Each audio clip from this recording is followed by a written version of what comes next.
O tema dessa aula que nós vamos ter hoje é sobre uma correlação, né, que nós vamos fazer entre a oração sacerdotal de Nosso Senhor Jesus Cristo, que é basicamente a oração que Nosso Senhor faz, que está descrita no capítulo 17 do Evangelho de São João. E é uma correlação dessa oração de Nosso Senhor Jesus Cristo com o cânon da missa tradicional. Esse assunto ele é um assunto vastíssimo. Quando eu comecei, a ideia dessa aula foi surgindo um pouco com os estudos que eu vinha fazendo sobre a missa. E aí percebi, né, as correlações, os padres comentam também sobre essa correlação. E aí eu busquei aprofundar um pouco mais no tema, mas é um assunto muito vasto. Não consegui, por exemplo, esgotar todos os comentários. Existem, por exemplo, os comentários de Santo Tomás a esse capítulo do Evangelho de São João. Ele é bem extenso. Os comentários também de Santo Agostinho são bem extensos. De São João Crisóstomo são, acho que se não me engano, 3 ou 4 homilias. São bem interessantes também. Então, essa aula vai ser mais uma introdução, né, para a gente ver essa correlação. E também ela vai ter como objetivo a gente ver que a missa ela está recheada de referências às Sagradas Escrituras. Ela está intimamente ligada ao sacrifício de Nosso Senhor Jesus Cristo na cruz, né, no Calvário. E às vezes a gente assiste à Santa Missa e não percebe tanta profundidade que tem nela. Então essa aula vai ter um objetivo de que a gente consiga observar um pouco mais de profundidade nas orações da missa, especialmente no cânon romano.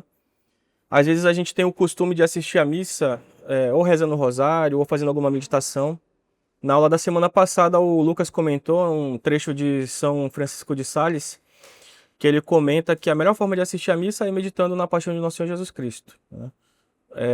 Uma das formas de a gente fazer isso é meditando nas próprias orações do cânon, porque as orações do cânon estão recheadas, né, de referências ao sacrifício de Nosso Senhor Jesus Cristo.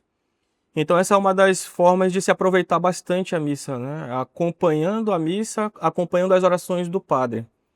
Quem não é tão familiarizado com a missa, às vezes não consegue acompanhar exatamente o que o padre está fazendo, porque ele está rezando em voz baixa, né, em voz secreta. Então, geralmente, os acólitos sabem o que o padre está fazendo, o que a gente precisa saber. E a gente percebe os gestos do padre. Conforme ele vai fazendo alguns gestos, ele está rezando determinadas orações. Mas depois, com o tempo, né, conforme a gente vai assistindo a missa, a gente vai percebendo o que o padre está fazendo. E aí consegue acompanhar também as orações junto com ele, né? Então esse é um dos objetivos também dessa aula. As referências para a aula vão ser... Essas aqui foram obras que foram consultadas. As Sagradas Escrituras, que é obviamente, né, onde está o Evangelho de São João. O Missal Romano, para a gente ver as orações, e as rubricas também vão ser interessantes. Aí a aula ela se originou de um estudo que eu vinha fazendo desse livro do Padre Calderon, que é assim, espetacular, né? Esse livro ainda não tem disponível no Brasil. A gente já teve uma aula sobre um outro aspecto dele no passado, né? Mas é o La Santa Missa e la Vida Cristiana, em que o Padre Calderon, que é da Fraternidade Sacerdotal São Pio X, ele se aprofunda bastante no mistério da Santa Cruz, no mistério da Paixão de Nosso Senhor Jesus Cristo, e depois ele se aprofunda na missa em si. E é bem interessante, é riquíssimo. Tem um outro livro também muito interessante, esse aqui é de um padre da Fraternidade São Pedro, né? Eu não sei se tem outra versão dele disponível em inglês ou em português, mas foi um livrinho que eu comecei a estudar na época que eu estava conhecendo a missa. É o Zum Altar Gottes will ich treten, eu acho que é um padre alemão. E aí ele também explica bastante o rito da missa, né? Explica as orações. E o próprio missal, né, que eu já comentei. Aí tem aqui algumas outras obras. Os Sermões de Santo Agostinho, de São João Crisóstomo, os Comentários de Santo Tomás. O estudo do padre Adrian Fortescue, que foi publicado aqui no Brasil pela editora Flas Carmélia. O curso de liturgia romana do Dom Antônio Coelho. Esse livro que eu acabei de comentar, né, e o próprio Catecismo Romano. Então, essas aqui foram as obras consultadas para essa aula de hoje. Muito bem. Então, tratando em si da oração, o que é essa oração sacerdotal de Nosso Senhor Jesus Cristo, né? Essa oração, para a gente entender o contexto em que ela acontece, hoje é o domingo da Septuagésima, né? E a gente já está aqui iniciando o período em que a igreja se prepara para Páscoa, a Páscoa de Nosso Senhor. Então, nesse momento, né, que Nosso Senhor faz essa oração, é o momento em que ele está com os apóstolos na última ceia. Ele fez ali a instituição da Eucaristia e do sacerdócio como 2 sacramentos. E ele faz o anúncio da paixão aos apóstolos. Nosso Senhor Jesus Cristo ele fala de uma forma não muito clara no início, né? E os apóstolos começam a se perguntar sobre o que Nosso Senhor estava falando. Isso é o que está descrito por São João no capítulo 16, né? O que antecede o capítulo 17. E ele então está comentando que ele vai ser entregue, né? Que ele precisa ser glorificado, né? Daqui a pouco a gente vai ver o que isso significa. E os apóstolos, eles ficam com vergonha de perguntar para Nosso Senhor sobre o que ele está falando, né? Então eles começam a se perguntar entre si, né? Perguntam para São Pedro, para São João, mas eles também não sabem explicar o que Nosso Senhor está falando. Então, Nosso Senhor, percebendo a confusão deles, ele começa a falar de forma mais clara, né? Ele começa a falar de modo exatamente o que iria acontecer, que ele seria entregue, que ele precisaria padecer, que eles ficariam confusos, que eles não entenderiam o que aconteceria, mas que depois ele falaria mais claramente quando ele enviasse o Espírito Paráclito, né? O Espírito Santo. E aí eles dizem no final, né? Agora sim compreendemos o que quereis dizer, agora falais de um modo claro. Né? E aí, quando eles dizem isso, Nosso Senhor diz para eles, né? Disse-vos essas coisas para que tenhais paz em mim. A vez de ter aflições no mundo, mas tende confiança, eu venci o mundo. Essa frase de Nosso Senhor é muito bonita e também muito consoladora, né? A gente sabe que as partes das Sagradas Escrituras elas podem ser também aplicadas para a nossa vida, né? Para os dias de hoje. Não é uma coisa que ficou só no passado. Nosso Senhor, quando ele fala para os apóstolos, ele fala também para nós, né? Ele fala também conosco. Então essa frase de Nosso Senhor Jesus Cristo, ela aplica-se aos apóstolos, mas também ela é consoladora para nós, né? Para que nós tenhamos confiança em Nosso Senhor, porque nós teremos muitas aflições. Se nós quisermos seguir Nosso Senhor Jesus Cristo com fidelidade, e é uma das coisas pelas quais ele vai pedir nessa oração dele, nós vamos ter essas aflições, mas nós não devemos nos conturbar, né? Nosso Senhor diz para que nós tenhamos paz. E diz Santo Agostinho, né, que a paz é a tranquilidade da ordem. Então Nosso Senhor nos consola, e depois que ele diz isso, conclui aqui o capítulo 16. Né? E aí inicia o capítulo 17. O capítulo 17 ele é inteiramente a oração de Nosso Senhor. Né? E São João ele dá detalhes, né? Porque São João ele foi o apóstolo mais próximo de Nosso Senhor Jesus Cristo, era o discípulo amado.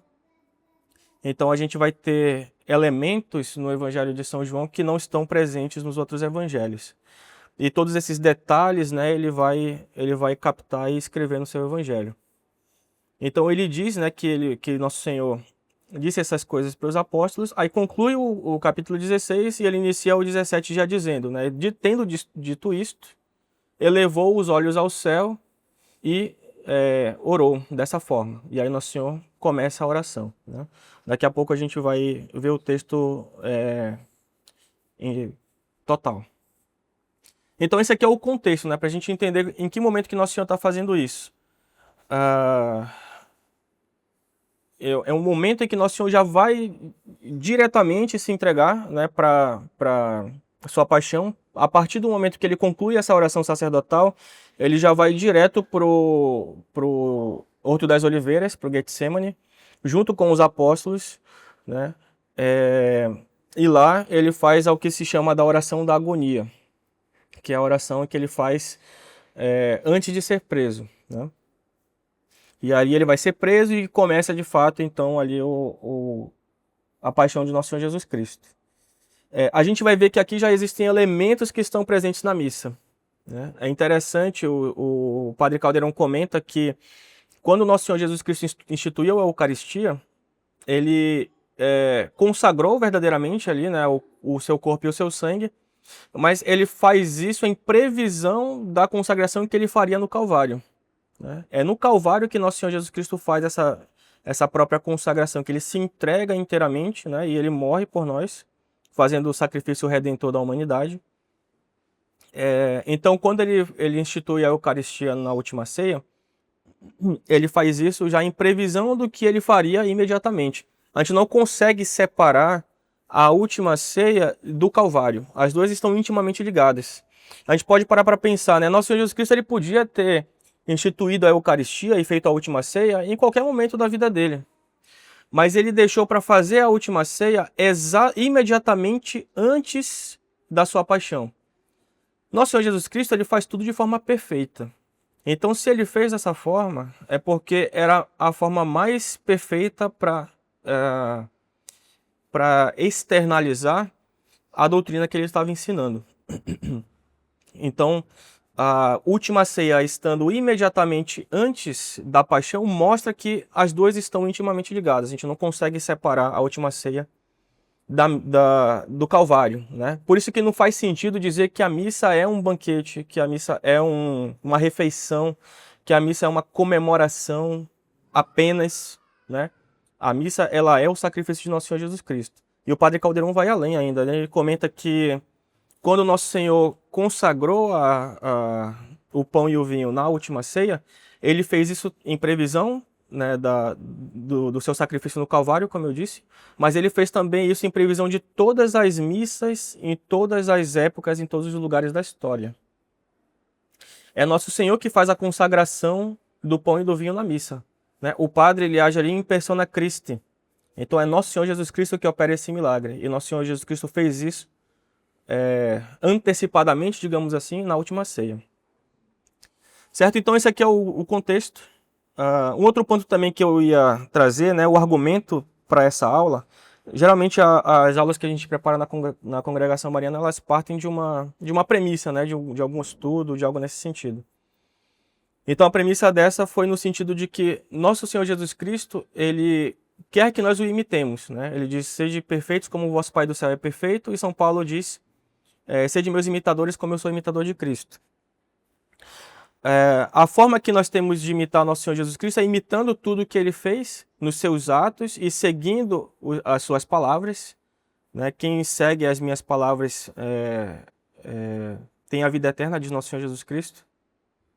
Então nós devemos não só imitar o que Nosso Senhor Jesus Cristo fez, mas também o que Ele ensinou e também imitar a forma como Ele rezou. Então, a lex credendi, que é a lei da fé, né, que nós devemos crer em tudo aquilo que Nosso Senhor Jesus Cristo ensinou, e esse ensinamento nos veio até nós por meio dos apóstolos. A lex credendi está intimamente ligada à lex orandi, que é a lei da oração. Então não basta apenas crer em tudo aquilo que Nosso Senhor Jesus Cristo ensinou, que nos veio pelos apóstolos, mas devemos também rezar de forma que seja congruente, né, com essa fé. E o modo de rezar também foi ensinado por Nosso Senhor Jesus Cristo, que veio até nós pelos apóstolos, que é a Santa Missa. Certo? Então, dada essa premissa, podemos avançar. Muito bem. Então, no Evangelho de São João, no capítulo 17, ele narra essa oração de Nosso Senhor. Ela é chamada de oração sacerdotal em referência à oração do sumo sacerdote no Santo dos Santos, dentro do templo para os sacrifícios. Então, Nosso Senhor Jesus Cristo ele é o sumo sacerdote, né? Os sacerdotes do Antigo Testamento, eles eram como que figuras, né? Que davam um prenúncio de Nosso Senhor Jesus Cristo. Então, Nosso Senhor Jesus Cristo ele é o verdadeiro e único sumo sacerdote. Os sacerdotes que nós temos hoje em dia, eles participam do sacerdócio de Nosso Senhor. Então, no Antigo Testamento, existia o templo, né? O templo ele foi construído pelo rei Salomão para abarcar as arcas da aliança, né? A Arca da Aliança. E Deus habitava na Arca da Aliança, né? Entre as asas dos querubins, que foram imagens que Deus mandou construir para serem colocadas sobre a arca. E essa Arca da Aliança, então, ela ficava numa parte separada, né? Dentro do templo, o templo ele tinha uma parte dos sacrifícios, mas tinha uma parte que era chamada Santo dos Santos, que era uma parte mais interna, que ficava a Arca da Aliança, e somente o sumo sacerdote podia entrar nessa região, né? Nesse Santo dos Santos. Aqui a gente já vê um paralelo com a Santa Missa, né? O sumo sacerdote no Antigo Testamento, ele entrava no Santo dos Santos e ele ficava sozinho lá. E é uma coisa muito bonita, né? Que ele entrava amarrado com uma corda pela cintura. Porque caso ele morresse diante da presença de Deus, ali no Santo dos Santos, ninguém poderia entrar para tirá-lo de lá. Né? Ninguém era digno de entrar no Santo dos Santos. Então, se ele morresse lá dentro, as pessoas poderiam puxá-lo pela corda, depois de um certo período, né? Para que ninguém entrasse no Santo dos Santos e profanasse aquele lugar. Né? Ora, na Santa Missa, a gente tem muito mais do que isso, né? É a presença de nosso Senhor Jesus Cristo em corpo, sangue, alma e divindade na Eucaristia. E por isso que o padre, quando ele vai começar o cânon da missa, ele reza tudo em voz secreta. Né? Ele não fala em voz alta, para indicar o mistério e a santidade daquilo que ele está rezando. Aquelas orações que ele faz no cânon da missa são santíssimas, né? Elas vieram até nós por meio dos apóstolos. Então o padre, ele conclui, né, as orações preparatórias ali até os santos. E é bonito que o padre ele se inclina para rezar os santos, né, em adoração a Deus Pai. E aí quando ele fala Benedictus qui venit in nomine Domini, ele faz um sinal da cruz. Né? Aqui os liturgistas comentam que o padre faz um sinal da cruz para indicar que bendito aquele que vem em nome do Senhor, ele vem até nós por meio da cruz. E o padre vai então consagrar aquele mistério que é o mistério da cruz. E aí, concluído os santos, o padre silencia completamente. Né? É como se ele estivesse entrando nesse santo dos santos, para ali celebrar os mistérios da cruz, né, de Deus Pai e de nosso Senhor Jesus Cristo. Então tem essa referência aqui do Antigo Testamento, né, com Nosso Senhor. E Nosso Senhor, ele eleva os olhos, o padre também eleva os olhos, né, antes de iniciar o cânon. E Cristo é o sumo sacerdote da nova aliança. Certo? Então a gente vai ver agora aqui o texto dessa oração de Nosso Senhor Jesus Cristo, que é o capítulo 17 do Evangelho de São João. Não é um capítulo muito longo, né? Basicamente descreve a oração de Nosso Senhor. Então vai dizer aqui São João, né? Tendo Nosso Senhor Jesus Cristo falado aquelas coisas aos apóstolos, né? Jesus afirmou essas coisas e depois, levantando os olhos ao céu, disse: Pai, é chegada a hora. Glorifica teu Filho, para que teu Filho glorifique a ti. E para que, pelo poder que lhe conferiste sobre toda criatura, ele dê a vida eterna a todos aqueles que lhe entregaste. Ora, a vida eterna consiste em que conheçam a ti, um só Deus verdadeiro, e a Jesus Cristo que enviaste. Eu te glorifiquei na terra, terminei a obra que me deste para fazer. Agora, pois, Pai, glorifica-me junto de ti, concedendo-me a glória que tive junto de ti antes que o mundo fosse criado. Eu dividi aqui em 3 slides porque são as partes que São João Crisóstomo divide esse capítulo nas suas homilias. Né? Então, para essa parte ele dedicou uma homilia. Próxima parte. Manifestei o teu nome aos homens que do mundo me deste. Eram teus e os deste a mim e guardaram a tua palavra. Agora eles reconheceram que todas as coisas que me deste procedem de ti. Porque eu lhes transmiti as palavras que tu me confiaste, e eles as receberam, e reconheceram verdadeiramente que saí de ti, e creram que tu me enviaste. Por eles é que eu rogo, não rogo pelo mundo, mas por aqueles que me deste, porque são teus. Tudo que é meu é teu, e tudo que é teu é meu. Nele sou glorificado. Já não estou no mundo, mas eles estão ainda no mundo. Eu, porém, vou para junto de ti. Pai Santo, guarda-os em teu nome, que me encarregastes de fazer conhecer, a fim de que sejam um como nós. Enquanto eu estava com eles, eu os guardava em teu nome, que me incumbiste de fazer conhecido. Conservei os que me deste, e nenhum deles se perdeu, exceto o filho da perdição, para que se cumprisse a Escritura. Mas agora vou para junto de ti. Dirijo-te esta oração enquanto estou no mundo, para que eles tenham a plenitude da minha alegria.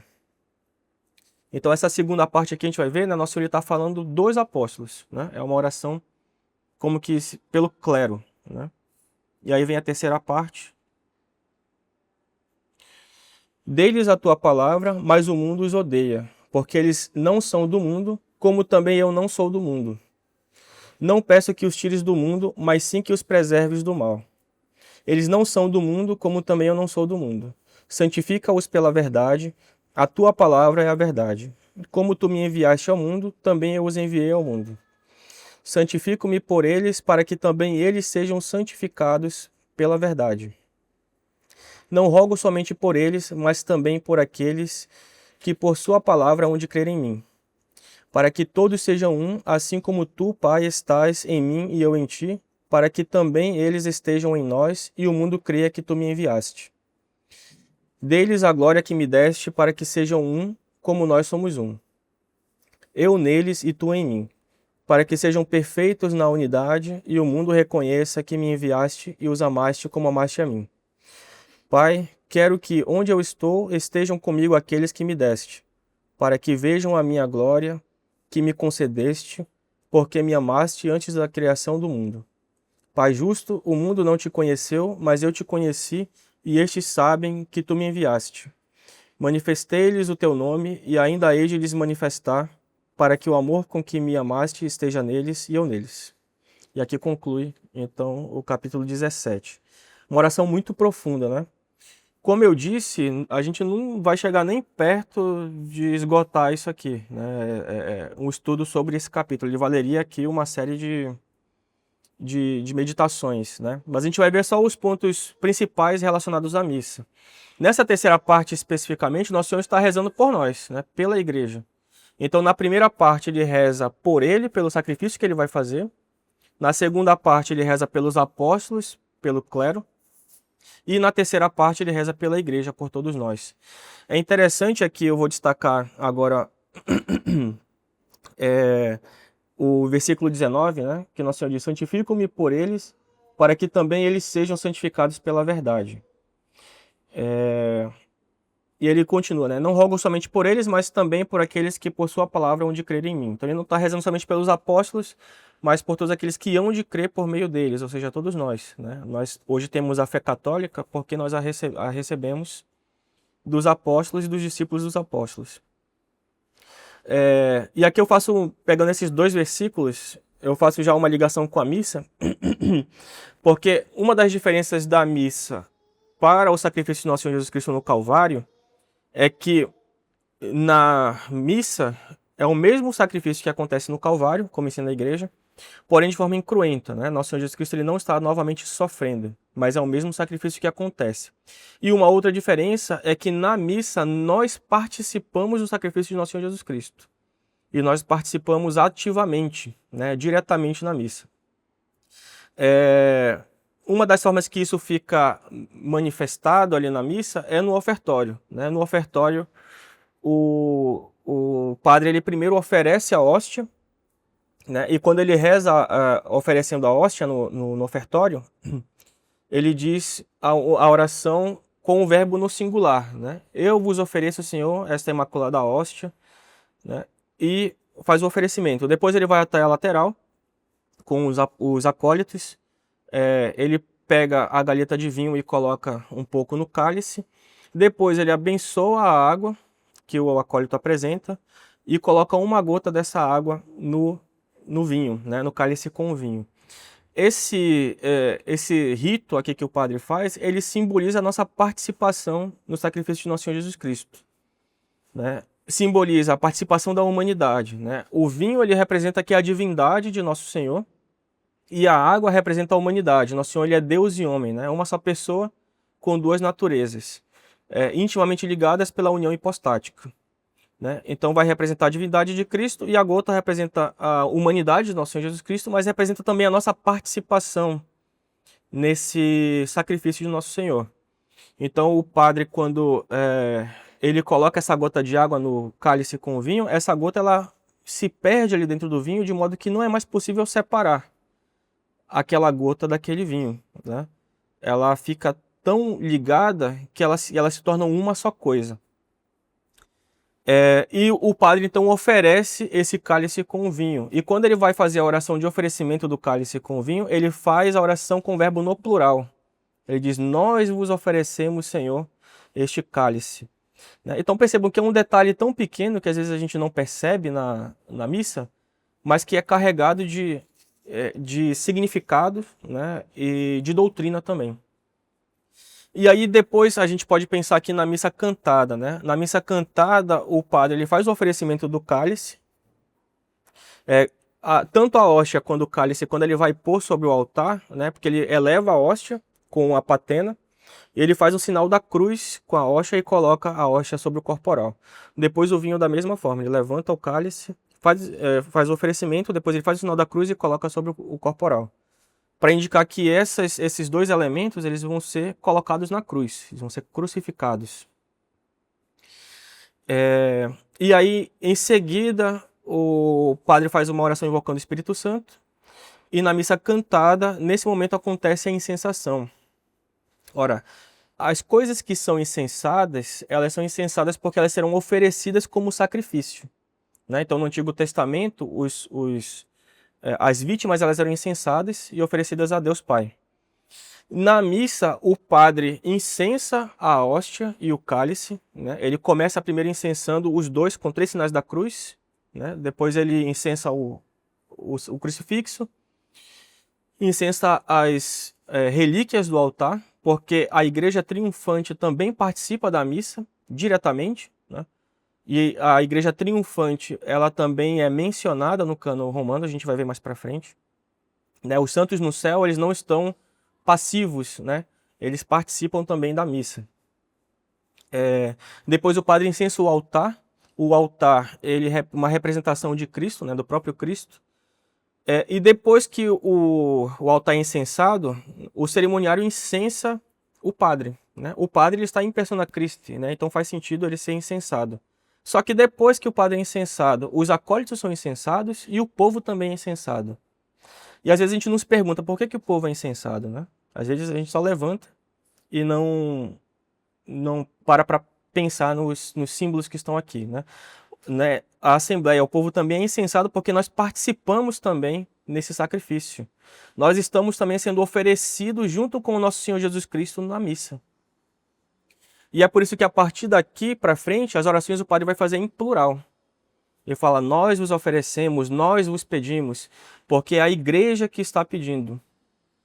O padre ele atua em persona Christi, mas vai dizer o padre Caldeirão também, em persona totius ecclesiae, na pessoa de toda a igreja. Então ele fala também por todos nós. Essa é a participação ativa dos fiéis na missa. É nós nos unirmos nas orações e no sacrifício que vai ser feito na missa. É por isso que nosso Senhor Jesus Cristo vai falar aqui também, né? Santifico-me por eles, para que também eles sejam santificados pela verdade. Então nós nos santificamos com nosso Senhor Jesus Cristo no sacrifício da missa. A missa é santificadora, a missa nos vivifica. Sem a missa, nós nada seríamos. Né? A missa, vamos dizer os padres também, ela é como se fosse o pulsar do coração da igreja. Muito bem.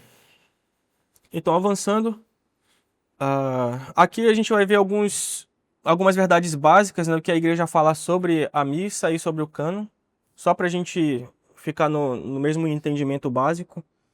Né? A missa ela é a renovação incruenta do sacrifício da cruz, como eu acabei de dizer, acessível a todas as pessoas, em todos os tempos, em todos os lugares. E Nosso Senhor disse, né, fazer isso em memória de mim. O padre rezando a missa está cumprindo o mandato de Nosso Senhor Jesus Cristo, né? Cumprindo aquela lex orandi que eu comentei no início. Então aqui vai dizer o Catecismo de São Pio X. Né? Em que consiste em geral o sacrifício? O sacrifício em geral consiste em oferecer a Deus uma coisa sensível e destruí-la de alguma maneira, para reconhecer o supremo domínio que ele tem sobre nós e sobre todas as coisas.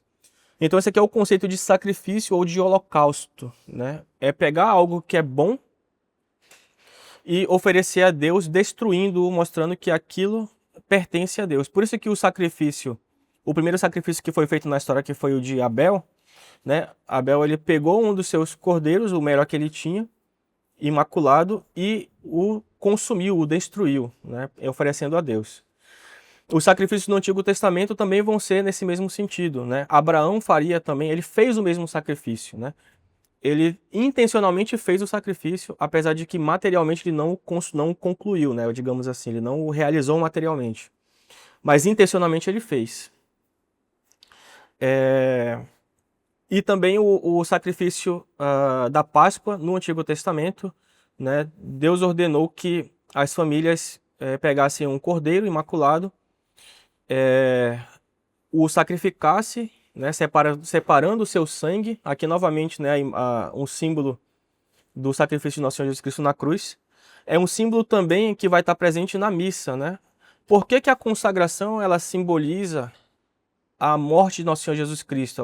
Ela é a morte de Nosso Senhor Jesus Cristo, porque o padre ele consagra separadamente o corpo e o sangue. Ele consagra primeiro o corpo, né?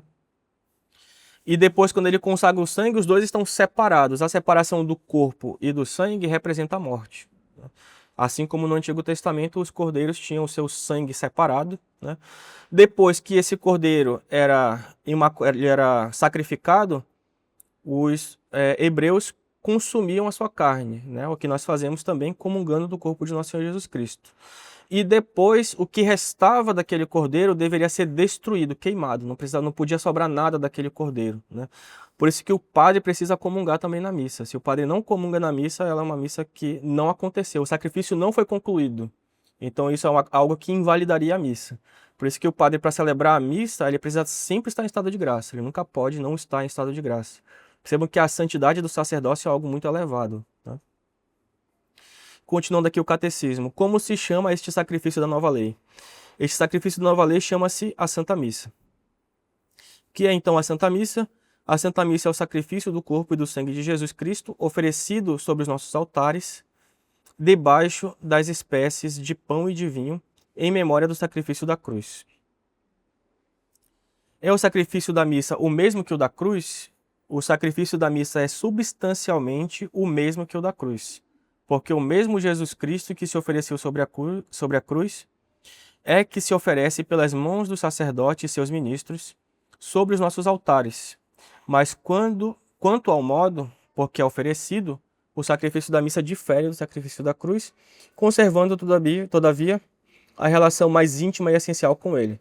Então, substancialmente, é o mesmo sacrifício.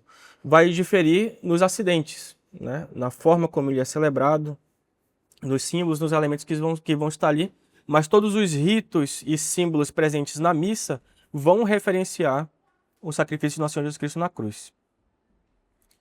Muito bem, compreendido o que é a missa. Aqui é uma estrutura geral da missa. Né? Tem aqui os ritos introdutórios, os ritos conclusivos, né? Temos ali o aspecto nas missas de domingo, nas missas cantadas de domingo. Aí então as orações ao pé do altar e depois a primeira parte, a missa dos catecúmenos. E ela vai se dar toda por uma preparação para a segunda parte, que vai ser a missa dos fiéis. Então nessa primeira parte, a gente vai ter como que uma formação, né? E Nosso Senhor Jesus Cristo ele vai indicar que é necessário que nós conheçamos primeiro a verdade, para que nós depois entremos nos mistérios da caridade, né? Do amor de Cristo. A Santa Missa a gente poderia dividi-la em 3 partes, referenciando também as virtudes teologais, a fé, a esperança e a caridade. Né? Essa primeira parte ela forma a nossa razão pela fé. Então a gente tem as passagens das Escrituras que são lidas, a gente tem a explicação do Padre na homilia. Isso tudo prepara a nossa razão, prepara a nossa fé para que nós adentremos no mistério da cruz de Nosso Senhor Jesus Cristo, que é a sua paixão, a sua caridade suprema para com a humanidade. Aqui nós comungamos, né? E seria aqui um símbolo da segunda virtude, a caridade. Uma segunda virtude teologal. E na terceira, a gente espera, né? A comunhão ela é uma prefiguração da união com Nosso Senhor Jesus Cristo na eternidade. Representa aqui também a esperança, né? A terceira virtude teologal, a esperança de nós chegarmos a Jerusalém celeste, até a vida eterna. O cânon ele vai estar na segunda parte. A segunda parte ela começa, né? A missa dos fiéis começa com o ofertório. Em seguida, o cânon da missa. O cânon ele não é toda aquela parte do final da missa. Ele conclui com o que a gente chama de pequena elevação, que é uma glorificação que se está fazendo a Deus Pai por meio de Nosso Senhor Jesus Cristo e oferecendo-se, concluindo o sacrifício, oferecendo a Deus Pai, né? Por isso que o padre ele eleva tanto a hóstia quanto o cálice consagrados. O acólito toca o sino nesse momento, a gente vai ver depois mais para frente, né? O acólito toca o sino nesse momento para indicar que concluiu ali o cânon e que o sacerdote ofereceu aquele sacrifício a Deus Pai em persona Christi. E aí ele conclui com per omnia saecula saeculorum. E isso aqui é uma coisa interessante também. Nosso Senhor Jesus Cristo, Deus Pai em si, ele fez todas as coisas de forma perfeita, como eu disse, e há sempre uma poesia, algo de bonito em tudo que Deus fez. Então, Deus ele costuma geralmente, né, fazer as coisas com um certo, como é que eu poderia dizer? Me foge a palavra mais precisa agora, né? Mas Deus geralmente coloca uma prefiguração e depois algo que complementa aquilo que ele prenunciou, né? Então, a gente vê sempre uma simetria muito presente na história, nas escrituras, nos ensinamentos de Nosso Senhor Jesus Cristo, nas próprias passagens da Bíblia, por exemplo, né? O exemplo que eu poderia destacar aqui, o último evangelho, que é o capítulo 1º do Evangelho de São João, ele é todo feito também de forma simétrica, né? Ele tem uma primeira parte, ele tem um centro e depois ele tem uma segunda parte que vai referenciando a primeira parte. A missa também tem muito disso, né? O cânon também, a gente vai ver que ele é completamente simétrico, né? E o centro do cânon vai ser a consagração. E como eu falei que ele é simétrico e Deus coloca essa beleza, né, essa simetria na criação, o cânon ele vai começar com o per omnia saecula saeculorum, que é o que conclui o ofertório, né? O padre ele está ali no ofertório, né? Não sei se vocês vão se recordar. Depois que ele termina todas as orações, ele termina uma oração chamada secreta, que ele faz em voz secreta, né? Por isso que tem esse nome. Quando ele conclui essa oração, ele fala de voz alta, né? Per omnia saecula saeculorum. A gente responde Amém. E aí ele começa o prefácio, né? Dominus vobiscum et cum spiritu tuo, sursum corda, habemus ad Dominum, etc. Né? Então, essa parte do cânon ele começa com o per omnia saecula saeculorum. E ele vai ser concluído com o per omnia saecula saeculorum também, que ele vai já começar depois o Pai Nosso, né? Ele termina per omnia saecula saeculorum, a gente responde Amém, e aí ele começa a introdução do Pai Nosso, né? Oremus, petitibus, salutaribus moniti, etc. Né? Então tem aqui essa simetria também que, como tivesse os per omnia saecula saeculorum estão isolando o cânon, indicando que é algo eterno, né? Per omnia saecula saeculorum. E aí a conclusão da missa vai se dar com a comunhão e depois o último evangelho. E nas missas rezadas a gente tem também ali as orações leoninas. Agora entrando diretamente na segunda parte, a gente tem aqui também essa como que simetria, né? O ofertório, que vai ter aqui essas orações. A gente não vai ver essa parte aqui em detalhes, né? Que não é o objetivo dessa aula. E depois ali o cânon da missa.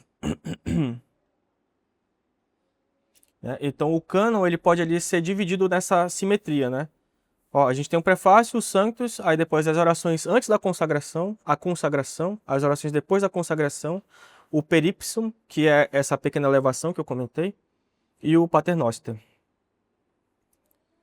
E aí, por fim, a comunhão. Aqui é as partes do ofertório, mas não vou entrar em detalhes.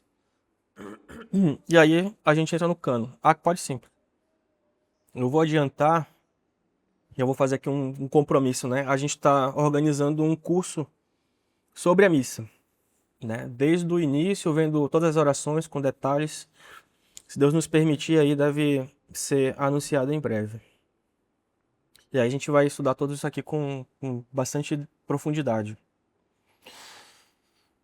Certo? Então, o cânon romano, ele tem essa primeira oração que é chamada Teiditur.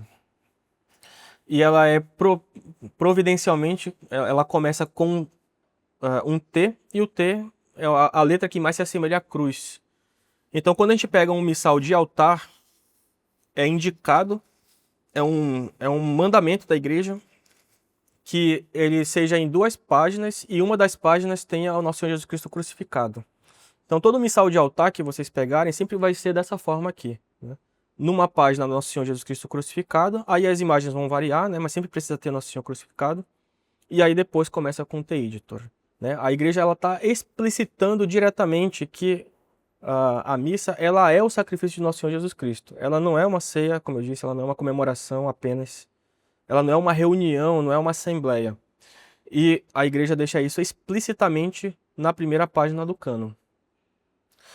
E o cânon vai começar com essa oração Teiditur, Quem é esse Teiditur, né? Teiditur Clementissime Pater. O padre ele reza diretamente para Deus Pai. A vós, Clementíssimo Pai, por nosso Senhor Jesus Cristo, vosso Filho. Né? Então é esse o tom que ele inicia o cânon. O padre que está rezando Per Iesum Christum, Filium Tuum, ou seja, em persona Christi, falando diretamente para Deus Pai. E aí ele vai iniciar as orações que vão ser as que antecedem a consagração e depois as orações após a consagração. Essa aqui é a estrutura do cânon. Explicitamente do cânon, né? Ela vai começar aqui por baixo, né? Aqui por baixo, vai até para cima e depois volta. Então perceba que o cânon ele é simétrico, né? Ele é como que espelhado. Ele vai começar aqui embaixo com um prelúdio, que é a secreta, que é aquela oração que conclui o ofertório que eu falei. Aí depois, o prefácio, ele vai ser sempre uma oração direcionada a Deus Pai. Os Santos, um louvor a Deus. Aí a primeira oração do cânon, que é o Teiditur, que é uma mediação de Nosso Senhor Jesus Cristo. Aí são as próximas orações, né? O Imprimis, que ele reza pela hierarquia da igreja. O Comunicantes, a igreja triunfante. Aí depois vem as orações ali para aceitação do sacrifício, né? O Coambulationem, o Anquiditor e o Coambulationem. E depois a oração que introduz a consagração é a Quipridia, que é a consagração do corpo. Depois que faz a consagração do corpo, a oração Simili Modo, que é a que antecede a consagração do sangue. E aí depois a gente vem toda na parte ali simétrica, né? Unde et memoriae, supraque, são as orações imediatamente após a consagração, novamente pela aceitação do sacrifício. Agora ele já consumado, né? Já é Nosso Senhor Jesus Cristo que está ali presente nas oblatas. Uma coisa interessante também que me veio agora é que o padre, quando ele oferece as oblatas, né, o pão e o vinho no ofertório, ele faz como que se já fosse Nosso Senhor Jesus Cristo ali, né? Não é ainda Nosso Senhor Jesus Cristo, ainda vai ser consagrado, mas é como que é semelhante ao que Nosso Senhor Jesus Cristo faz na última ceia também. Ele faz a consagração na última ceia como que ele já tivesse feito a consagração no Calvário, né?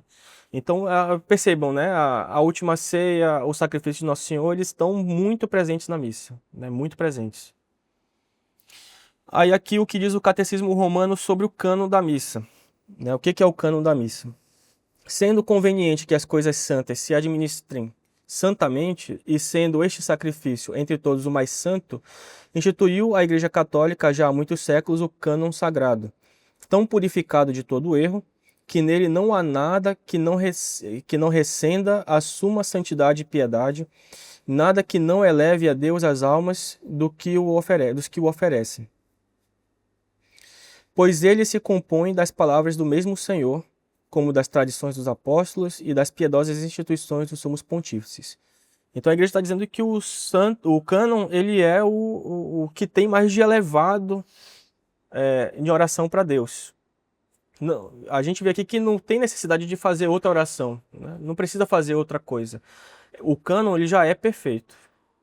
Isso aqui está na seção 22 do capítulo 4 do Concílio de Trento. A seção 22 do Concílio de Trento vai tratar diretamente sobre a missa, né? Daria um estudo aqui bem interessante também sobre essa seção do Concílio de Trento. Isso aqui eu não vou entrar tanto em detalhes, tá? Mas é basicamente...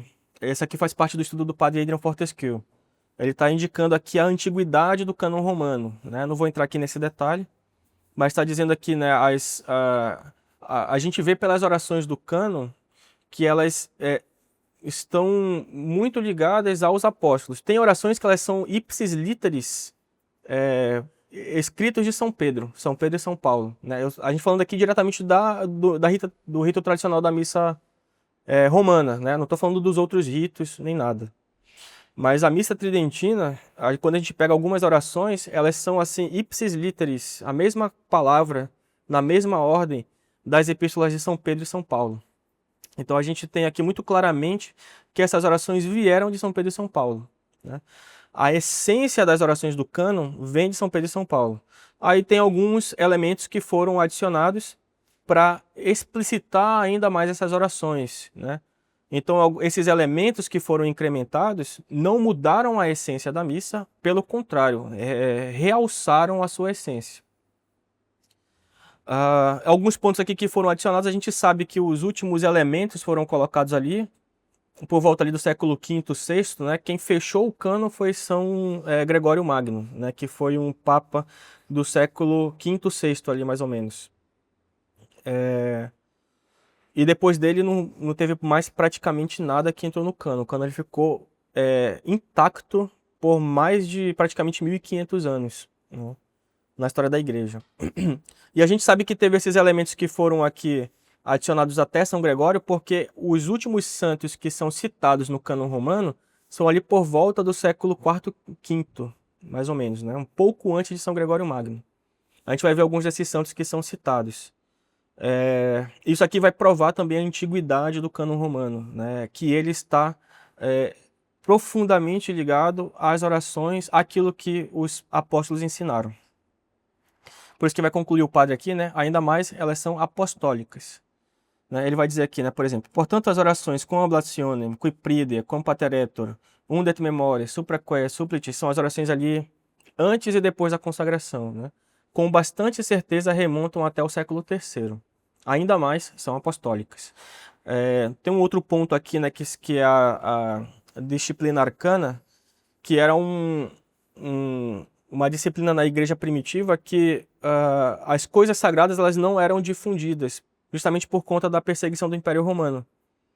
Então a gente não vai ter um documento do século I, um missal, por exemplo, do século I, porque essas coisas não existiam. A partir do momento que a igreja começa a ter liberdade, aí sim a gente vai começar a ter os primeiros elementos, os primeiros escritos. A gente tem sacramentais do século II, né? Assim, da época que os discípulos de São João estavam vivos, que mostram as orações do cânon, né? Então, por exemplo, São Policarpo, Santo Irineu de Lyon, que foram discípulos de São João, eles citam essas orações do cânon, né? Então, com muita certeza, a gente sabe que essas orações vêm dos apóstolos. Tudo bem, também não vou entrar aqui nesses detalhes, eu vou avançar logo aqui, senão a gente não consegue concluir, né? Eu achei que essa aula seria curta, novamente me enganei, como sempre. Ainda temos aqui alguns slides. Muito bem. Aqui a gente vai fazer agora as referências do cânon com a oração sacerdotal de Nosso Senhor. Essa parte que está em vermelho, eu coloquei propositadamente em vermelho porque ela é uma das rubricas do missal. No missal, no missal do altar, né, a gente tem textos em preto, que é o que o padre tem que rezar, e tem textos em vermelho, que indica que o padre tem que fazer. Então, no missal do padre, aquele do altar, a gente sempre vai ter as orações antecedidas por essa parte em vermelho, que vai indicar o que ele tem que fazer. Então, o padre, às vezes, se ele esqueceu alguma coisa, por exemplo, ele olha ali e ele lembra o que ele tem que fazer, né? Claro, vai estar tudo em latim, né? Essa aqui é a rubrica que antecede o Teiditur, né? Aqui é aquela primeira oração do cânon. Vai dizer aqui essa rubrica, né? É chamada de rubrica porque justamente está em rubro, né? Em vermelho. Finita prefatione, ou seja, concluído o prefácio, o sacerdote estendendo e elevando as mãos, né? Juntando e elevando as mãos, eleva os olhos aos céus, né? Ele eleva os olhos e as mãos aos céus. E profundamente se inclina ao altar com as mãos postas sobre eles, né? E diz em secreto. Então o padre faz esse gesto quando ele vai iniciar o cânon, ele eleva os olhos aos céus, né? Se inclina profundamente com as mãos postas em cima do altar. E aí ele começa a oração Teiditur, né? Aqui a gente já vê a semelhança ao que Nosso Senhor Jesus Cristo fez nessa oração sacerdotal, né? O Evangelho de São João, no capítulo 17, começa justamente com isso. Jesus firmou essas coisas e depois, levantando os olhos ao céu, disse: Pai, é chegada a hora. E olha que bonito, né? Pai, é chegada a hora. Nosso Senhor Jesus Cristo diz isso, né? Falando com Deus Pai diretamente. O sacerdote faz a mesma coisa no cânon da missa. Ele diz: Teiditur clementissime pater, peiesum Christum filium tuum, Domino nostro. Né? Praticamente o padre está imitando exatamente o que Nosso Senhor Jesus Cristo fez nessa oração. Então Cristo recolhe-se, eleva os olhos a Deus Pai e dirige a sua oração. E aí a gente vê, né, aquela primeira parte que eu separei do Evangelho. Nosso Senhor Jesus Cristo está pedindo para que ele seja glorificado. O que isso significa, né? O ser glorificado é uma referência à consagração. É para que ele seja, para que o sacrifício aconteça, né? Para que nosso Senhor Jesus Cristo seja crucificado e morto. E são as orações no cânon romano que antecedem a consagração. O padre, nessas orações que antecedem a consagração, que a gente vai ver daqui a pouco, eles pedem para que o sacrifício aconteça, da mesma forma que nosso Senhor Jesus Cristo está pedindo nessa oração sacerdotal, né? Por isso elevou os olhos ao céu, para nos ensinar a intensidade que deve haver nas orações, que estando de pé, elevemos o olhar não somente com os olhos da carne, mas também com os olhos da mente. Isso aqui é o trecho daquela primeira homilia de São João Crisóstomo. Aí aqui é praticamente a mesma a oração que Nosso Senhor faz, né? Aqui esse é o trecho do Teiditur, no início do cânon. Teiditur clementissime pater, per Jesum Christum filium tuum Dominum nostrum, supplices rogamos ac petemus. A vós, clementíssimo Pai, por Jesus Cristo, vosso Filho, Senhor nosso, humildemente rogamos e pedimos. E aí ele vai fazer esse pedido que Nosso Senhor faz, né? Para que ele seja glorificado e para que a consagração aconteça. O sacerdote está aqui atuando em persona Christi junto a Deus Pai. Esse aqui é um comentário de São Tomás. Ele vai dividir também essa oração de Nosso Senhor Jesus Cristo em 3 pedidos que ele está fazendo. Então comenta aqui Santo Tomás. Acima, Nosso Senhor consolou seus discípulos com exemplo e encorajamento. Aqui ele os conforta com sua oração. Nesta oração ele faz 3 coisas. Primeiro, ora por si mesmo. Segundo, pelo grupo dos discípulos. Terceiro, por todos os fiéis. Que são aquelas 3 partes que eu dividi o capítulo 17, né? Ele faz 3 coisas com a primeira. Primeiro, faz seu pedido. Segundo, declara o fruto desse pedido, que o Filho te glorifique. E terceiro, menciona por que seu pedido merece ser ouvido. Né? Porque Nosso Senhor ensinou, ele comenta naquela terceira parte, né? Que eu os ensinei e eles então ouviram a minha palavra. Eles estão no mundo, mas também não são do mundo. Em relação ao primeiro ponto, primeiro, vemos a ordem seguida em sua oração. Segundo, a maneira como ele orou. E terceiro, as palavras que usou. Então, Nosso Senhor está nos ensinando novamente. Uma outra coisa que daria para fazer nessa aula, mas eu não quis fazer porque senão ia ficar muito extensa, mais do que já está, é que assim como dá para fazer uma relação da oração sacerdotal de Nosso Senhor com o cânon, dá para fazer também com o Pai Nosso. As petições do Pai Nosso junto com as petições dessa oração sacerdotal e as petições do cânon. Elas também estão relacionadas, mas não quis trazer aqui porque já ia ficar muito extenso. Certo? Então vai continuar aqui a explicação de Santo Tomás e acrescentando aqui também a explicação de Santo Agostinho.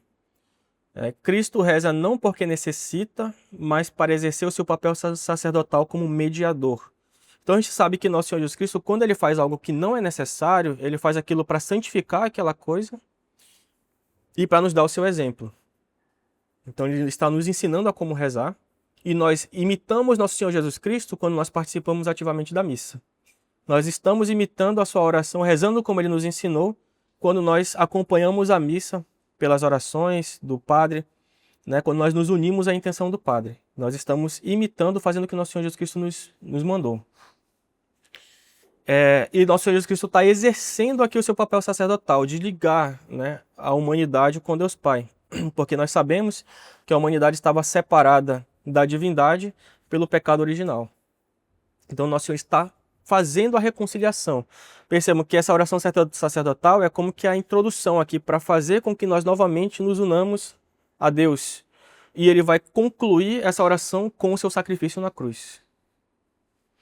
É impossível olhar para toda a paixão de Nosso Senhor Jesus Cristo e não ver a missa.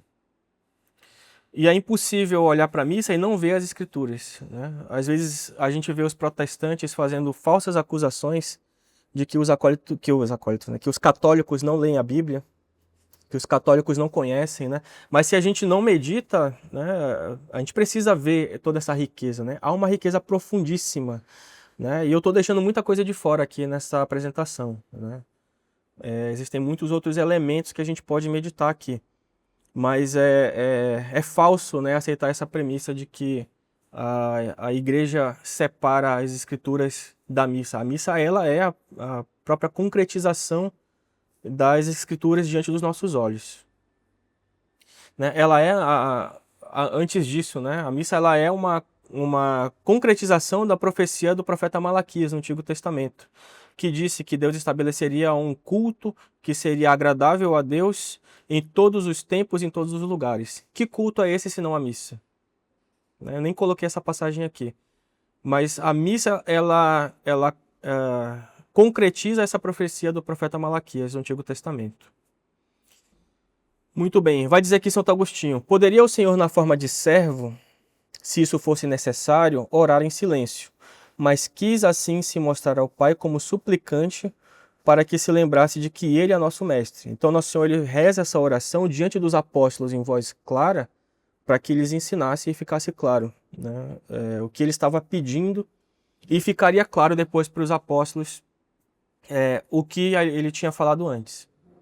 Vai dizer aqui também Santo Agostinho, essa oração ela vai ser dividida em 3 partes, né? Uma intercessão por si mesmo, que é a glorificação que ele está pedindo, a intercessão pelos discípulos, que são os sacerdotes, e a intercessão por todos os fiéis, que é toda a igreja. Aí aquele versículo que eu destaquei no início, né? Para que também eles sejam santificados pela verdade. Cristo prepara a oferta, que são os discípulos, e na missa nós tomamos parte no sacrifício de Cristo, como eu comentei, né? No ofertório. Vai continuar aqui Santo Agostinho. Portanto, diz: glorifica teu filho para que teu filho te glorifique, como se dissesse: ressuscita-me para que por mim sejas conhecido em todo o orbe. Em seguida, revelando mais como o filho glorifica ao Pai, acrescenta: assim como lhe deste poder sobre toda a carne, para que dê a vida eterna a todos que lhe deste, disse toda a carne para dizer todo o homem, significando todo pela parte. Então, Nosso Senhor, o Santo Agostinho aqui está explicitando ainda mais esse pedido na primeira parte aqui da oração de Nosso Senhor. Né? E essa dupla consagração ela vai representar, justamente como a gente viu, né, a morte de Nosso Senhor Jesus Cristo, a separação do corpo e do sangue de Nosso Senhor. Continuando a oração sacerdotal de Nosso Senhor, ele diz, né, eu santifico-me a mim mesmo por eles. Como Nosso Senhor está atuando aqui como sacerdote, né, aquele que vai fazer o sacrifício redentor da humanidade, que vai santificar a humanidade, ele é o sacerdote que santifica todas as coisas. É por isso que o sacerdote também, no cânon da missa, vai dizer diversas orações indicando essa santificação. Uma delas vai ser o Teiditor. A continuação do Teiditor diz exatamente isso, né? Ele vai dizer: a vós, Pai Clementíssimo, por Jesus Cristo, vosso Filho e Senhor nosso, humildemente rogamos e pedimos, aceiteis e abençoeis estes dons. Ele faz o sinal da cruz sobre o cálice e a hóstia, né? Estes dons, estas dádivas, né? Rec dona, rec munera, rec santa sacrificia ilibata. É exatamente o que Nosso Senhor pede na primeira parte da oração sacerdotal, né?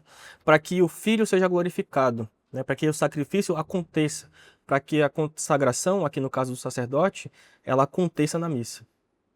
Então a Teídito, ela praticamente resume aquela primeira parte do capítulo 17, né? O primeiro pedido que Nosso Senhor Jesus Cristo faz.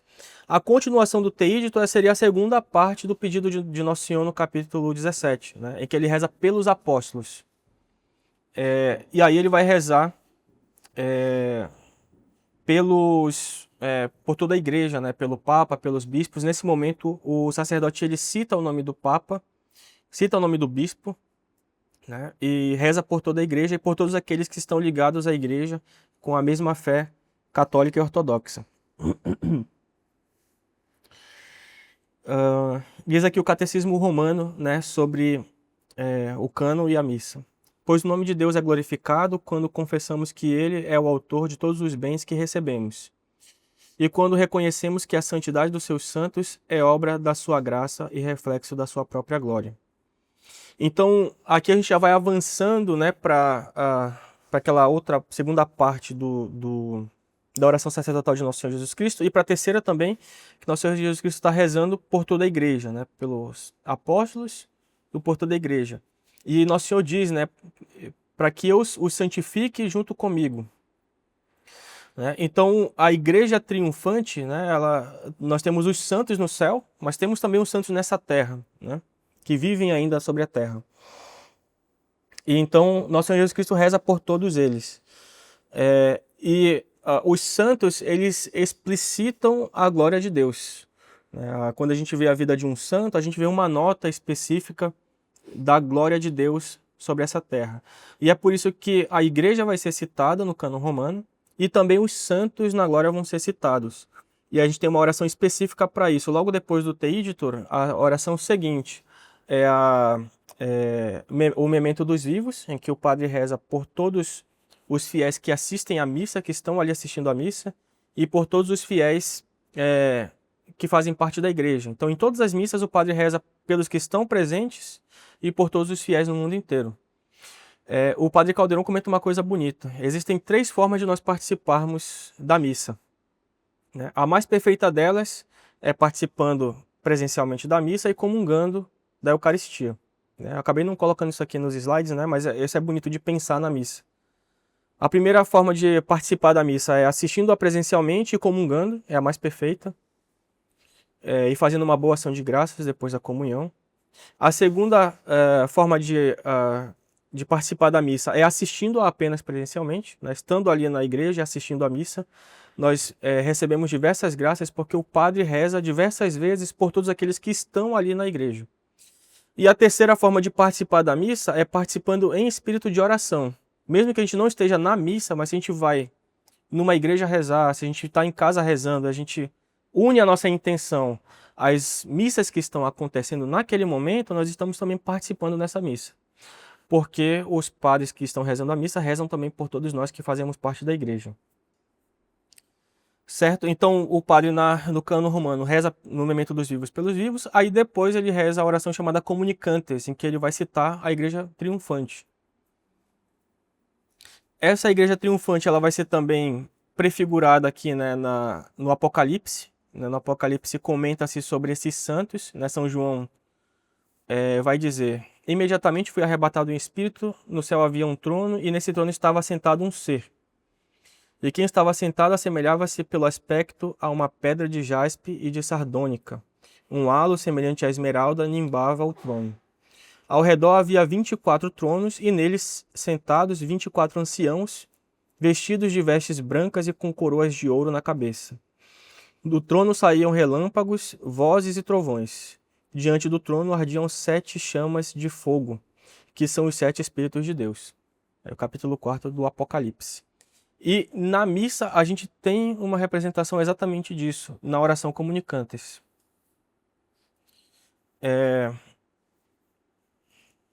No próximo slide a gente vai ver quem são esses santos, né? Mas aqui eu quis deixar muito claro que essa oração está ligada ao pedido de Nosso Senhor Jesus Cristo aqui na sua oração sacerdotal, que ele vai dizer: para que todos sejam um, né? Para que nós sejamos um em Nosso Senhor Jesus Cristo. Inclusive esse é o lema do Papa, né? Do Papa Leão XIV. Assim como tu, Pai, estás em mim e eu em ti, para que também eles sejam em nós e o mundo creia que tu me enviaste. Dei-lhes agora quem me deste, para que sejam um como nós somos um. Então a santidade dos santos, elas são uma participação da santidade de nosso Senhor Jesus Cristo. Eu neles e tu em mim, para que sejam perfeitos na unidade e o mundo reconheça que me enviaste e o amaste como amaste a mim. Então o culto dos santos é, no fim das contas, um culto de glorificação de Deus. Quando nós reconhecemos a santidade dos santos, nós reconhecemos a grandeza de Deus, toda a sua glória. E é por isso também que os santos precisam estar aqui no cânon da missa. E eles vão estar citados de forma clara, explícita no Comunicantes. E lembram, né, que o Comunicantes que o cânon ele é simétrico. Então, na segunda parte do cânon, a gente vai ter uma oração semelhante citando os santos, que vai ser o Nobis Quoque Peccatoribus. A gente vai ver mais para frente também a citação de outros santos. Mas os primeiros que são citados no Comunicantes são exatamente 24. E são esses aqui que são citados. Né? O Comunicantes ele começa citando Nossa Senhora e São José, que como que fossem as coroas aqui, né, desses santos. E aí o padre vai dizer nessa oração, né, todos esses nomes. Ele vai dizer dessa forma. Comunicantes et memoriam venerantes, in primis gloriose semper Virginis Mariae, genitrices Dei Domini Nostri Iesu Christi. Quando vocês virem no cânon o padre com as mãos retas, assim, fazendo uma vênia pro missal e uma vênia pro sacrário, ele está rezando exatamente essa oração comunicantes. Porque quando ele fala o nome de Nossa Senhora, ele faz uma vênia pro nome de Nossa Senhora, né? Dizendo, in primis gloriosa semper Virginis Mariae, genitrices Dei Domini Nostri Iesu Christi. Ele vira pro sacrário e faz uma vênia pro sacrário. E aí ele fala o nome dos santos, né? Sede et beati Iosef, eiusdem Virginis Ponsi, et beatorum apostolorum ac martyrum tuorum. E junto com os vossos apóstolos e mártires, todos os vossos santos, né? E vai dizer, São Pedro, São Paulo, Santo André, São Tiago, São João, São Tomé, São Tiago, São Filipe, São Bartolomeu, Mateus, Simão, Tadeu, Lino, Cleto, Clemente, Sisto, Cornélio, Cipriano, Lourenço, Crisógono, João, Paulo, Cosme e Damião. Então esses santos eles são citados no Comunicantes. E eles vão ser meio que divididos, né? De uma parte a gente tem os apóstolos e da outra parte a gente tem santos mártires romanos, porque o rito que nós celebramos é o rito romano. Então os santos que vão ser citados no cânon vão ser santos romanos. Eram santos que eram cultuados, venerados pela Igreja de Roma. Ah, mas tem São Cipriano de Cartago aqui, ele não é de fora de Roma, né? Não é que todos eram romanos, mas é que eles eram cultuados em Roma. São Cipriano de Cartago era um santo que era muito venerado em Roma. Muito bem, então a gente tem aqui da primeira parte 12 apóstolos, está faltando um apóstolo aqui, né? A gente tem São Pedro e São Paulo, são 12, né? Se São Paulo está aqui, está faltando um, né? E aí, fica de tarefa de casa aí para vocês descobrirem quem que é. São Matias, muito bem. Eles vão dizer, nossa, São Matias não é citado no cânon romano? Ele é citado, só que lá na segunda oração, que é a Nobis Quoque Peccatoribus. A Nobis Quoque Peccatoribus, ela começa com São João, São João o Batista, e depois São Matias, né? Vai ser o primeiro que vai começar ali a lista dos próximos santos. E a gente vai ter alguns santos mártires e depois santas mártires mulheres. Esse aqui é um comentário, se eu não me engano, do padre Adrian Fortescue. Ele vai dizer, em primeiro lugar é mencionada a Rainha dos Mártires, Maria Santíssima, pois só mártires são enumerados, porque o culto dos confessores naquela época ainda não estava em uso. Depois dos santos apóstolos vêm os 3 primeiros papas, Lino, Cleto, Clemente, Sisto, né, na forma grega, era grego de nascimento, que é o Sisto II, que foi papa, célebre pelos versos do Papa Damaso, e o seu diácono, que é o São Lourenço, né? O Papa Cornélio é o amigo de São Cipriano de Cartago, Lourenço é o diácono de Sisto II, Crisógono tinha instituído na fé Santa Anastácia, aí São João e São Paulo, que eram mártires romanos, que foram mártires do imperador Juliano Apóstata, que ele foi um imperador depois da conversão do Constantino. Teve o Constantino, filho do Constantino, que foi o Constâncio, se eu não me engano, isso. E depois o Constâncio voltou o paganismo em Roma com o imperador Juliano. Por isso que ele é chamado de o apóstata, porque ele volta ao culto dos romanos. E ele perseguiu novamente os cristãos, mesmo depois do Edito de Milão de Constantino. E aí esses dois apóstolos, esses dois mártires, né, foram martirizados nessa perseguição do Juliano Apóstata. Foi a última perseguição, de fato, no Império Romano, né? Foi essa do Juliano Apóstata. Aí depois Cosme e Damião, que eram 2 médicos árabes célebres por suas curas milagrosas.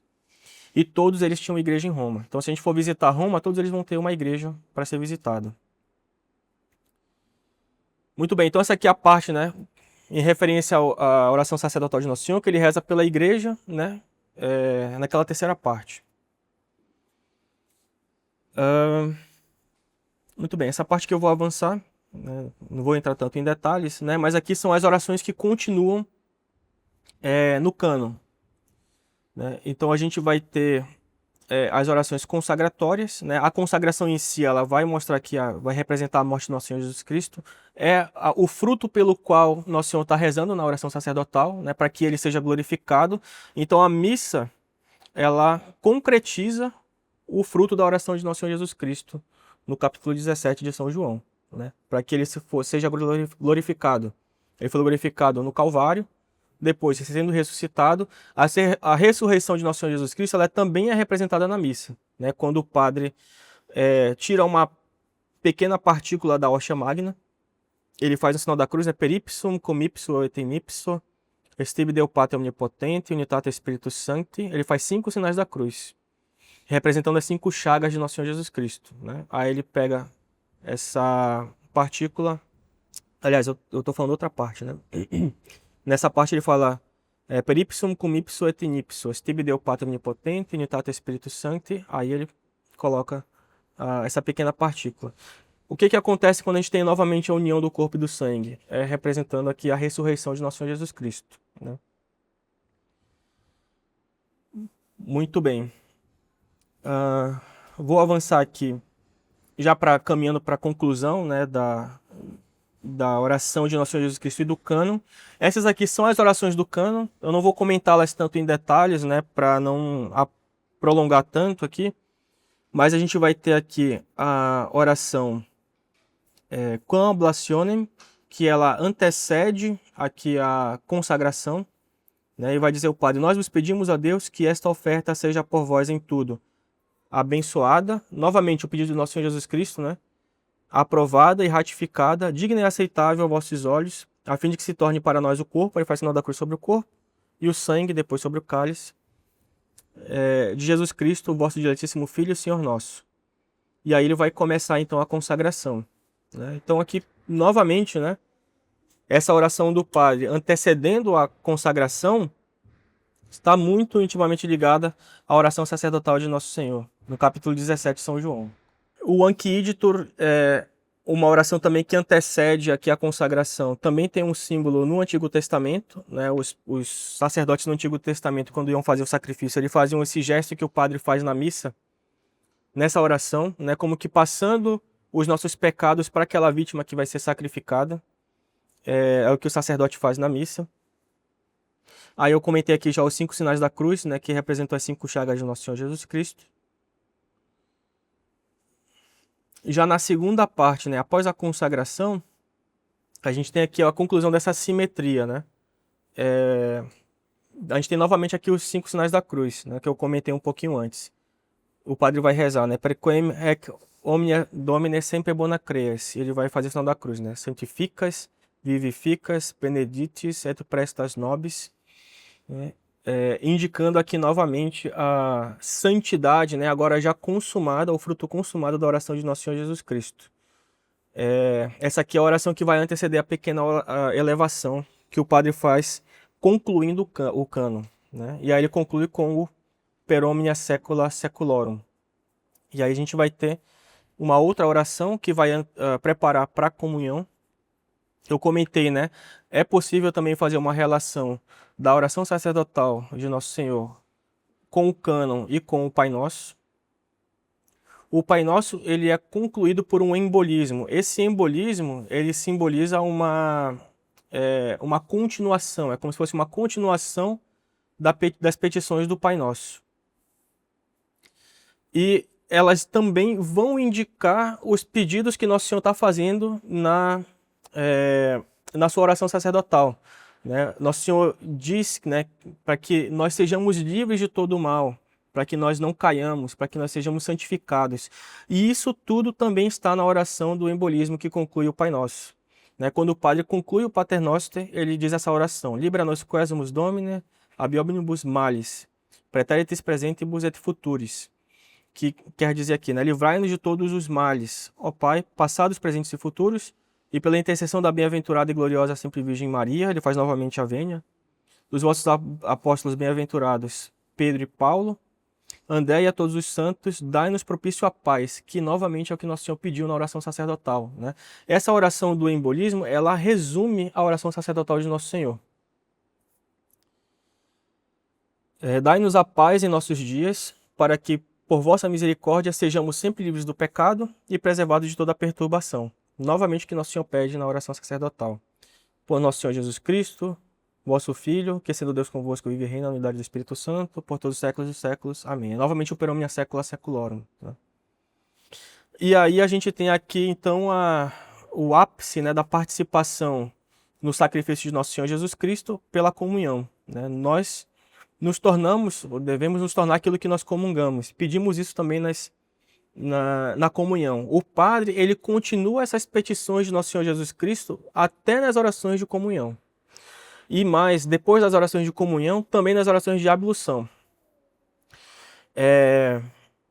O Padre... Essa aqui é a oração, essa Rec Commixtio, é a oração que o padre faz após ele ter colocado essa pequena partícula da hóstia no cálice. Né? Ele conclui, né, coloca essa partícula e ele reza essa oração. Que esta união e consagração do corpo e do sangue de nosso Senhor Jesus Cristo aproveite para a vida eterna aqueles que dela participamos. Amém. Então o padre segue, é como se fosse a missa, ela é como se fosse uma prolongação dos pedidos de nosso Senhor Jesus Cristo por todos os séculos. A missa ela vai continuar até o fim dos tempos. E mais, ela vai se prolongar até no céu.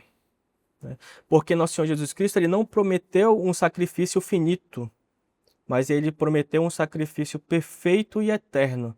Então a missa ela não vai terminar, ela não vai encerrar. O sacrifício de nosso Senhor Jesus Cristo ele foi feito uma vez para ser feito por toda a eternidade até o céu. Essa oração seguinte é a oração que o padre faz já em preparação para a comunhão. Essa aqui é a oração que eu sempre gosto de fazer antes da comunhão. Quem nunca parou para pensar nela ou para rezá-la, ela é muito perfeita, essa oração. São duas, na verdade, é a Domine Jesu Christe e a Preceptio Corporis Tui, se eu não me engano. São duas orações que o sacerdote faz imediatamente antes da comunhão. Então, a primeira vez que eu vi essas orações, eu pensava, né? Puxa vida, se a igreja colocou essas orações para o padre comungar, mais ainda nós podemos aproveitá-las quando nós formos comungar, né? É isso mesmo, né? Domine Jesu Christe e a Perceptio Corporis Tui, Domine Jesu Christe. Né? O que é que o padre está pedindo nessa oração? Né? Ele é a continuação daquela Libera Nos. Né? Ele vai dizer: Senhor Jesus Cristo, Filho de Deus vivo, que por vontade do Pai, cooperando com o Espírito Santo, por vossa morte, destes a vida ao mundo. Livrai-me por esse vosso sacrossanto corpo e por vosso sangue de todos os meus pecados e de todos os males. E fazei que eu observe sempre os vossos preceitos e nunca me afaste de vós, que sendo Deus viveis e reinais com Deus Pai e o Espírito Santo por todos os séculos dos séculos. Amém. É novamente o pedido do nosso Senhor Jesus Cristo na oração sacerdotal. Né? Ele diz na oração para que nós sejamos sempre livres de todos os males, para que Deus nos preserve, né, dos males, para que nós ouçamos as suas palavras e nós cumpramos os seus mandamentos. É assim que nós alcançamos a vida eterna. Né? E o padre novamente explicita esse pedido de nosso Senhor. Na oração seguinte, né, que eu não coloquei aqui nos slides, o padre comenta, né, que a comunhão do vosso corpo e sangue, Senhor Jesus Cristo, que eu, embora indigno, ouso receber, não seja para juízo e condenação minha. Aí uma referência aqui à Epístola de São Paulo aos Coríntios, né, que nós não devemos comungar indignamente o corpo do Senhor. Mas antes, pela vossa misericórdia, me sirva de proteção e remédio para a alma e para o corpo. Vós, que sendo Deus viveis e reinais com Deus Pai na unidade do Espírito Santo, por todos os séculos dos séculos. Amém. Aí imediatamente o padre tira, ele faz uma genuflexão, levanta, aí ele pega a hóstia, né, Panem Celestim Atipim, in nomine Domini invocabo. Aí ele reza o Domine Nossum Dignus, o acólito toca o carrilhão.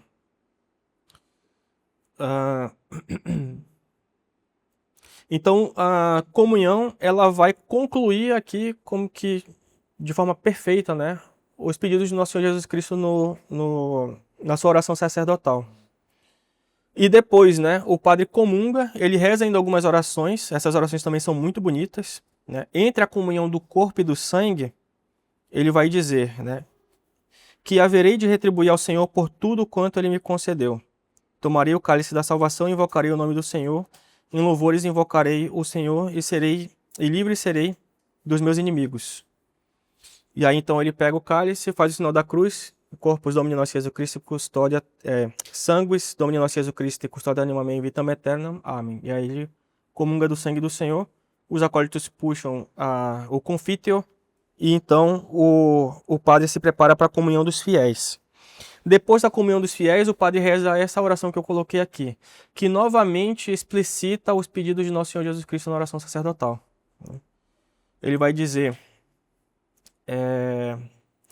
concedei, Senhor, que vosso corpo e vosso sangue que recebi me absorvam intimamente. Essa tradução não é muito boa, em latim fica mais bonito, né? Vai dizer: corpus tuum domine quod sumpsi et sanguis quem potavi adheret visceribus meis et presta ut in me non remaneat scelerum macula quem pura et sancta refecerum sacramenta qui vis eternias in saecula saeculorum. Amém. Então ele vai dizer, né, que este vosso corpo e o vosso sangue que eu consumi, eles adiram, né, eles como que se unifiquem de forma perfeita às nossas vísceras, ao mais íntimo do nosso interior, né? E que permaneçamos puros de qualquer mácula, de qualquer mancha de culpa, né? Então, ainda na comunhão e após a comunhão, mesmo depois do fim do cânon, né, o padre segue pedindo as mesmas coisas que o Nosso Senhor Jesus Cristo pediu na sua oração sacerdotal.